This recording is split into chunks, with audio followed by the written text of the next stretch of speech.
Hi, hello, and welcome back to the channel, or if you are new here, welcome to the channel. My name is SJ, and I'm an adult doll and toy collector who just wants to talk about dolls and toys, and sometimes I make these videos about toys that I remember fondly from my childhood, and I want to share my information with you guys because I have no one else to share it with.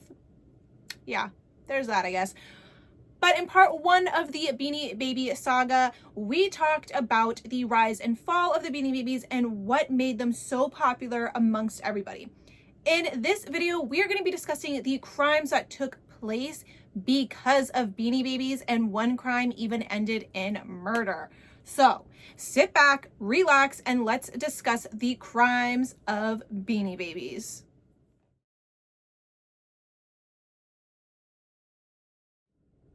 Counterfeit, fakes, dupes, it happens to every company. You are a big company, you are selling something that everybody wants, everybody is ranting and raving about, and then all of a sudden, out of the shadows comes these little slimy, disgusting companies who are like, we're going to make counterfeit, we're going to make dupes, we're going to make fakes, and we are going to make the money that they are making because we're going to sell this product for just a little bit cheaper, and that way more people will come to us because we have the same exact product, only cheaper. Now, 1998 did see the rise in counterfeit Beanie Babies, and one place that I hear a lot of people talk about counterfeit One place that I hear a lot of people talk about counterfeit Beanie Babies being sold is flea markets. Flea markets to me are like a lawless place. Anything can be sold, anything goes. I mean, that's kind of how I felt it was growing up in Florida. We had a lot of them. I don't know if they're still there. I don't know what they're like now because I don't live in Florida anymore. I live up north where we get like 2 months out of the year of nice weather and there's really no flea markets. So there's that. But I remember going to flea markets and I remember seeing a lot of booths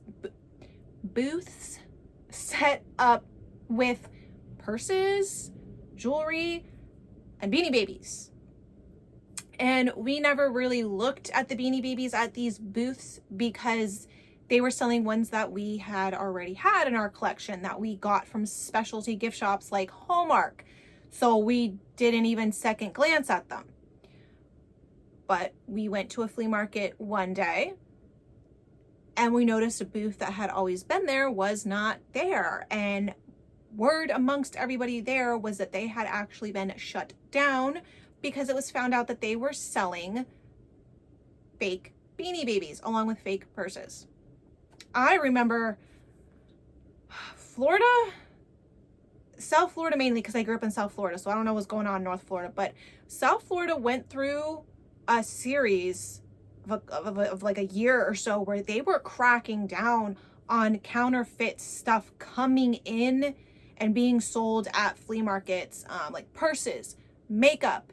I remember Coach purses was a big thing. There was a lot of fake Coach purses and Chanel purses too. Like they were cracking down on that. O'Hare Airport, the authorities there confiscated over 400 fake Beanie Babies. Like they came into the airport and they saw that there was a mass amount of these Beanie Babies. So they kind of thought, oh, that's not normal. That's a little suspicious. Let's check it out. Come to find out, what they thought could possibly be in the Beanie Babies, I'll get to that later in the video, was not in the Beanie Babies, but turns out they were actually all fake. And they had to take them because counterfeit and fakes and stuff like that is illegal. Now, I personally don't know how to tell the difference between a real Beanie Baby and a fake Beanie Baby. Like I said, all of our Beanie Babies when I was growing up were bought from Hallmark stores. I never had a run-in with a fake Beanie Baby. But in doing research for this video, I did read about that there's a certain smile that authentic Beanie Babies have, and counterfeit Beanie Babies cannot replicate that look. Doesn't look like a little smile to me, so maybe this one's fake. I don't know. Another way you could tell is there's a lot of spelling mistakes within the tag itself, like the little hang tag. Another way that people can tell if the Beanie Baby is real or fake is there were people who actually quit their job and made authenticating Beanie Babies their entire career. Yes, that's right. For the low price of $25, you could send your Beanie Baby off to somebody who would then authenticate it, send it back to you with a little certificate of authenticity in a little plastic container, and being like, congratulations, your Beanie Baby is real, or I am so sorry, your Beanie Baby is a fake. I read one story where a woman was so excited because she thought she had gotten the best deal on a royal blue Peanuts the Elephant. The royal blue Peanuts the Elephant is a kind of rare Beanie Baby, kind of hard to find. She was so excited when she got it for such a good price, but she still wanted to send it off to make sure that it was authentic. So she sends it off to one of these people whose entire career was authenticating Beanie Babies. And when the lady received it in the mail, she opened it, took it out of the packaging, and was like, feels a little stiff. Feels like there's something that got spilled all over this. So as she was kind of like running her finger over it, her finger was turning blue. Yes, the person who had sold the other lady this royal blue Peanuts the Elephant had taken a baby blue Peanuts the Elephant and had decided to dip it in royal blue paint and pass it off as a royal blue Peanuts the Elephant. People suck.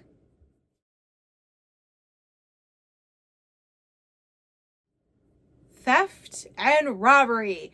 That is what made up the majority of the crimes of Beanie Babies. So I have a list written down. I'm not going to go in any particular order, but I just went ahead and took like little notes of every little robbery or theft that happened, because if I went into great detail of every single one, we would be here forever, and I don't really want to make this another almost 60-minute long video like I did the first video, because I feel bad for making long videos. But all right, anyways, let's get into this. Okay, so one collector had a bunch of Beanie Babies in her car.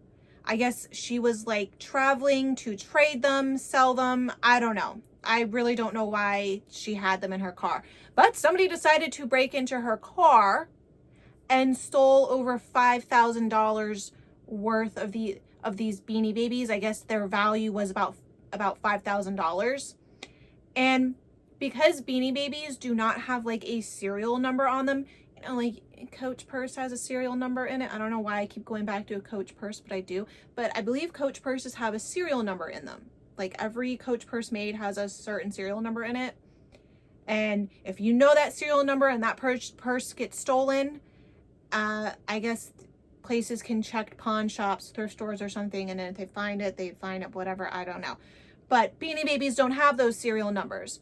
So they can be stolen and you can't trace it. At a mall in New Hampshire, thieves broke into a store and stole over 90 Beanie Babies that totaled about $4,000. People were just out here stealing Beanie Babies. In the same city in New Hampshire, a collector's home was broken into and all their Beanie Babies stolen. The fact that this happened in the same city as the people who broke into the mall kind of made me feel like, oh, it's connected. But this is where I'm kind of like, this isn't sitting right with me. Now, the article did not state if anything else in her home had been stolen. So if only Beanie Babies were stolen, I don't think a random little burglar walking down the street is going to be like, I'm going to break into that house. I bet they have Beanie Babies. I think it was more of a close friend or family member who was like, oh shoot, they got a ton of Beanie Babies. Let's break into their house and steal them all and make money. That's just what I think. That's the only thing that can make any logical sense in my mind. But let me know what you guys think down in the comments below. In Ohio, authorities who were investigating a stolen goods little operation going on stumbled upon several hundred Beanie Babies worth $20,000. And most of the Beanie Babies that they found actually came from a toy distributor's car who was in town for a Beanie Baby convention. Again, it didn't state if the toy distributor was part of this little stolen goods operation or if they had been stolen from his car. So, let me know what you guys think down in the comments below about that one. Do you think the toy distributor was in on it and stealing the Beanie Babies and making money? Or do you think the Beanie Babies were stolen from his car? In Chicago, authorities came across a storage unit that had over $6,000 worth of Beanie Babies inside of it that had all been stolen by a 70-something-year-old man. Yeah. Even the elderly were getting in on this stealing of Beanie Babies and making money. And lastly, a couple was arrested for forging checks to buy Beanie Babies. Yes, $2,400 to be exact. So they would forge these checks to buy the Beanie Babies, to then sell the Beanie Babies, to then buy Schmerowin with the money.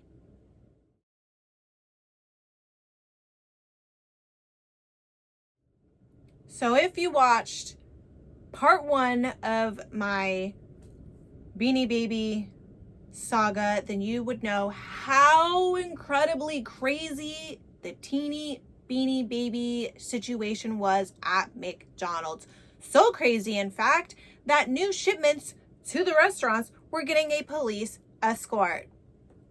Yes, so crazy, in fact, that people were coming in disguise after having just been there because they did a one customer limit rule. Like, once you were there, you were already there. You could not come back in the same day. People were getting smart and using different cars and disguises. It was a wild time. Wild time.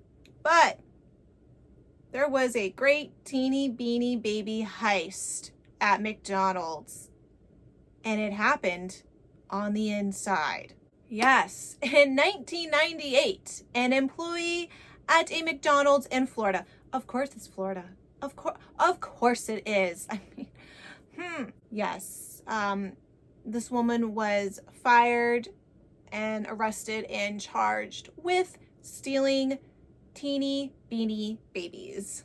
Latasha Chappell was only 18 and she had only been working for McDonald's for only a couple months. Just a few months before she decided to do this great big heist. When the shipment of these Beanie Babies came in, she decided to steal 2 boxes. And these boxes totaled 600 teeny beanies all together. And they were all of the same one, a cat, Zip the cat. And then she took one of the boxes and sold it to a coworker. Now, this happened back in 1998, and I could only find 2 news articles on this situation. So I'm kind of wondering if maybe like back in the 90s, there was maybe more media coverage on this.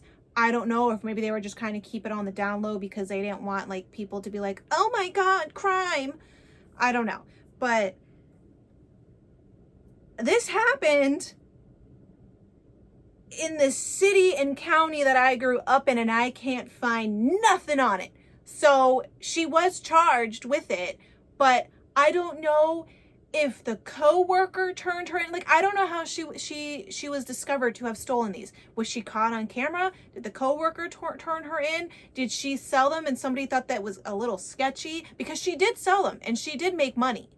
So I don't know if like a person on the street who bought them was like, that's a little sketchy. Where did she get all these teeny beanies from? And they're all the same one. That's suspicious. Like, there was nothing said on how she got caught.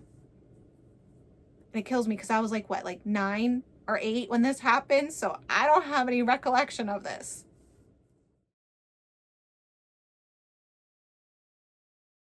So this isn't really a crime, but I have to talk about it because I feel like it just shows how crazy this whole Beanie Baby thing was. And it took place at a courthouse. And courthouses to me are just crime. You know, I don't know, because you commit a crime, you go to court. In 1999, a couple went to court to divorce. Didn't say why, they weren't specific, but they were at court.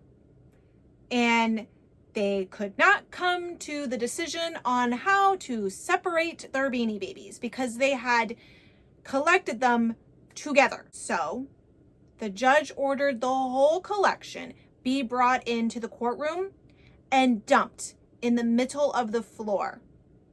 And the ex-wife and ex-husband would sit down on either end of this little pile and divide them amongst each other. Maple the bear was the first to be chosen out of the pile by Frances Mountain, who said she did not agree with the judge's decision to do this as she felt it was rather ridiculous and embarrassing. Well, Frances, you and your ex-husband could not figure out a way to divide your Beanie Babies, and the judge was just over it. So the judge just helped to move things along.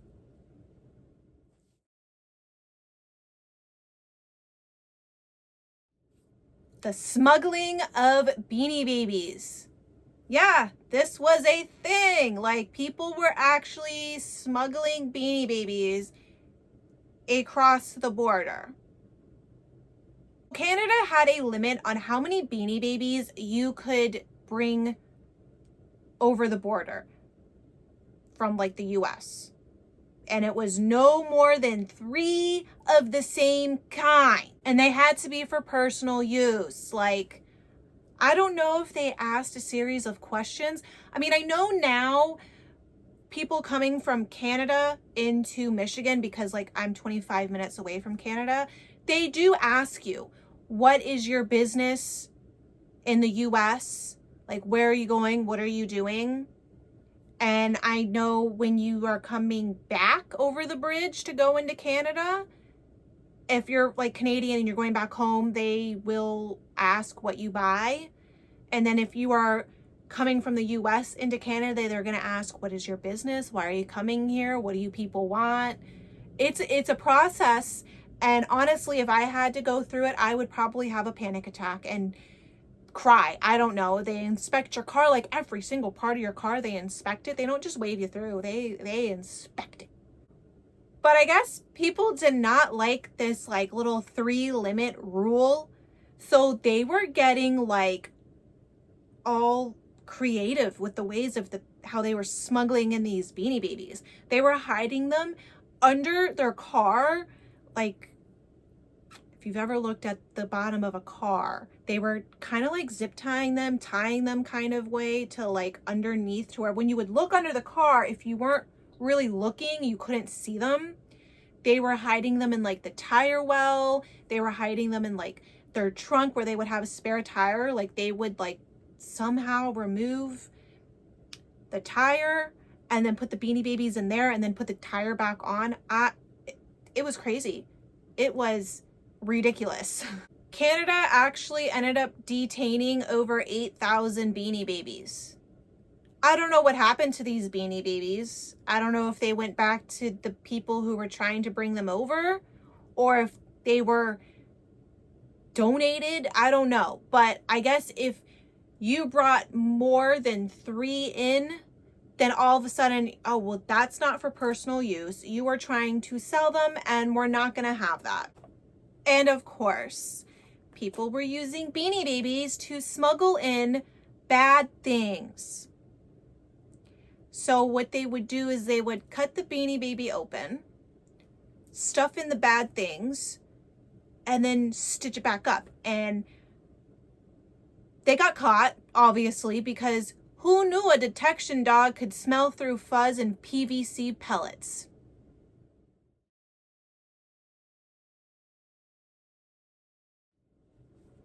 The last story on our Beanie Baby crime list is the Beanie Baby murder. This happened in Elkins, West Virginia in October of 1999 when a security guard was shot execution style. Jeffrey White and Harry Simmons, two security guards at a lumber yard, had this grand idea to cash in on the Beanie Baby craze. They were going to sell these Beanie Babies and start a trade business. So Simmons loaned White $150 as well as a bunch of Beanie Babies to sell and to help kickstart this trade business. Well, White sold the Beanie Babies, but decided to keep the money and not start the trade business and not pay Simmons back. All of this escalated and actually led to an argument one night at the lumberyard while the both of them were working. And the next morning, Harry Simmons was found dead. Within hours, police surrounded White's home. It wasn't too hard to figure out who had done the crime. The both of them were the only ones that were working that night. When White's home was surrounded, he did exclaim to police, "You will never take me alive." It's a bit dramatic, but he then ended up saying that, yeah, I shot him. I shot Harry Simmons as a form of punishment. Jeffrey White made Harry Simmons kneel down and then shot him from behind in the back of the head. Then stole $125 from his wallet and took off running. All because of an unpaid Beanie Baby debt. All right, guys, that is going to do it for today's video. But if you know of any other crimes that took place because of Beanie Babies, let me know down in the comments below. I am starting work on part 3 of this video series. It is the final part in the series, and it is going to be about the new way that people are trying to sell Beanie Babies. And let me just tell you that it speaks to my creepy, morbid heart. Don't forget to like, comment, and subscribe, as it does help me and this channel out. And I hope to see all of you in the next video. Love you. Bye.